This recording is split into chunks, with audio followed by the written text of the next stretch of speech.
जय जय गुरुदेव दत्त. आजचा प्रसंग हजारो वर्षांपूर्वीचा. सत्य, धर्म आणि तपश्चर्येचं तेज जगात प्रकाशत होतं.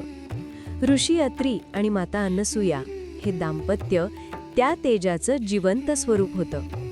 अत्री ऋषींचं ज्ञान, शांतता आणि संयम असामान्य होतं. अनसूयांच्या मनात तपस्या, मातृत्व आणि पवित्र सतीत्वाचं अमर्याद सामर्थ्य होतं. त्यांच्या आश्रमात वृक्षांची सळसळही शांत वाटे, नदीच्या पाण्यालाही जणू आरतीचा ताल असे. सृष्टीतील प्रत्येक पक्षी, प्रत्येक प्राणी त्यांचं घर आपल्याच घरासारखा मानत होता. लोक हजारो दूरवरून येत आणि म्हणत, अनसूया माता, तुमचं बोलणंच आमच्या दुःखाला औषध आहे. पण जिथे प्रकाश असतो तिथे सावल्या प्रश्न विचारतात. देवी पार्वती, सरस्वती आणि लक्ष्मी, तीनही तेजस्विनी शक्ती स्वरूपा, एक दिवस गूढ चिंतेत मग्न झाल्या.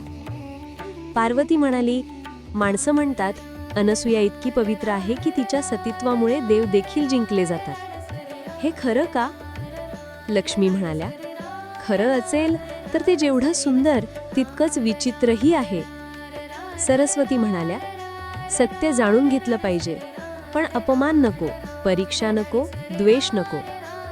आणि तिथेच ती शंका, ती नाजूक पण तितकीच तीव्र, मानवाची पवित्रता देवापेक्षा मोठी कशी? ही शंका हळूहळू तिन्ही देवींच्या मनात वाढत गेली.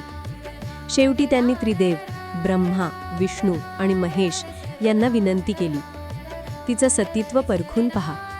द्वेषाने नाही, पण सत्य शोधण्यासाठी. त्रिदेवांना माहिती होतं ही परीक्षा प्रत्येक अर्थाने कठीण आहे. तरीही ते भिक्षुक साधूंच्या रूपात पृथ्वीवर उतरले. अत्री ऋषी आश्रमात नव्हते. अनसूया माता एकट्याच होत्या. अतिशय शांत दुपार. आश्रमात मंद धूप जळत होता. 3 भिक्षुक आले. जटा, त्रिशूळ, कमंडलू, खडखडणारी काठी. अनसूया नम्रपणे स्वागत करून म्हणाल्या, आश्रमात पाऊल टाकलं म्हणजे देव पाऊल टाकतो. काय प्रसाद पाहिजे? भिक्षुक शांत आवाजात म्हणाले, आम्हाला अन्न पाहिजे आहे, पण आमची एक अट आहे. अनसूया, बोल भिक्षुकगण. भिक्षुक, तुम्ही आम्हाला अन्न द्याल, पण नग्न राहून. ते ऐकताच धरतीने जणू श्वास रोखून धरला. पक्ष्यांनी गाणं थांबवणं, आकाशही स्थिर झालं. अशी अट कोण लावेल? पवित्र सतीत्वाला छेद देणारी अट कशी मान्य करणार? पण अनसूया न डगमगल्या. त्यांच्या मनात एकच भावना, मेहमान म्हणजे देव, पण धर्मही तिथेच आहे.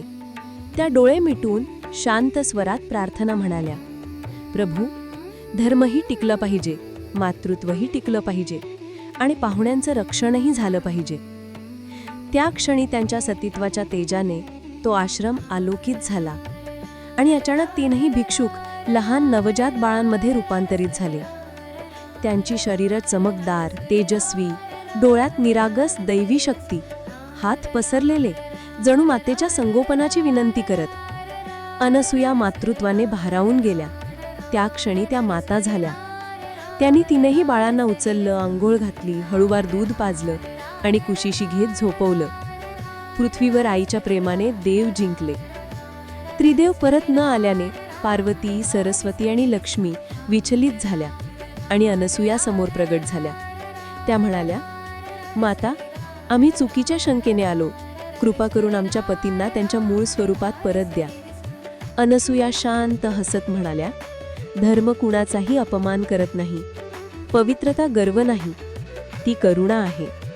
त्यांच्या शब्दात दया होती, नम्रता होती, पण सामर्थ्यही होतं.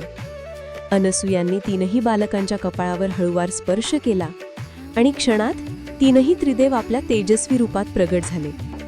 ते अत्यंत प्रसन्न झाले आणि एकमुखाने म्हणाले, अनसूया माता, तुमचं सतीत्व, त्याग आणि मातृत्व सृष्टीत अद्वितीय आहे. तुम्ही आम्हाला मातृभावाने जिंकला आहात. मग त्रिदेवांनी वरदान दिलं, आम्ही तुझ्या गर्भातून जन्मायला इच्छितो. शेवटी माता अनसूयांच्या गर्भातून जन्मले चंद्र, ब्रह्माचा अंश, दुर्वासा महादेवाचा अंश, दत्तात्रेय विष्णू प्लस ब्रह्मा प्लस महेश यांचा संयुक्त अवतार. दत्त अवताराचा जन्म हा केवळ देवाचा अवतार नव्हता, तो मातृत्वाच्या पवित्रतेचा विजय होता.